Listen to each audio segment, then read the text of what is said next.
સહકારી ક્ષેત્રમાં અગ્રીમ ગણાતી એવી રાજકોટ જિલ્લા બેંકનું જે આ ટર્મ છે તે પૂર્ણ થઈ છે, એટલે કે પદાધિકારીઓની ચૂંટણી છે તે યોજવી જોઈએ, પરંતુ 1 વર્ષ માટેની મુદત છે તે માંગવામાં આવી છે. રજિસ્ટ્રાર દ્વારા સહકાર વિભાગમાં પત્ર લખવામાં આવ્યો છે અને 1 વર્ષ મુદત વધારવા માટેની માંગણી કરવામાં આવી છે.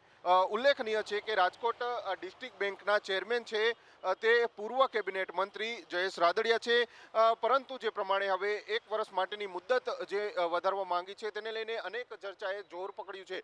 કારણ કે ભાજપના જે પદાધિકારીઓ છે, ભાજપના જે નેતાઓ છે તે આ ડિસ્ટ્રિક્ટ બેંકમાં અલગ અલગ પદ ઉપર જોવા મળી રહ્યા છે, પરંતુ જ્યારે હવે તેમની ટર્મ પૂર્ણ થઈ છે તેમ છતાં પણ ક્યાંક ને ક્યાંક આ મુદત છે તેમાં વધારો માંગવામાં આવ્યો છે. એટલે કે 1 વર્ષની મુદત છે તે માંગવામાં આવી છે. એટલે કે કયા કારણોસર આ જિલ્લા બેંકમાં ચૂંટણી નથી યોજાવાની તે મોટો સવાલ છે.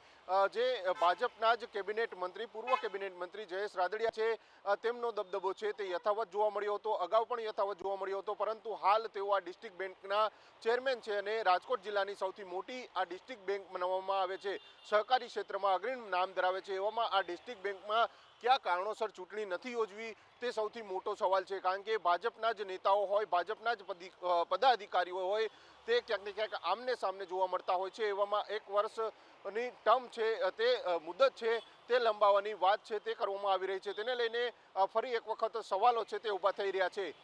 કેમેરામેન નિશિત ગઢિયા સાથે ભાવેશ સુંદરબા, વીટીવી ન્યૂઝ, રાજકોટ.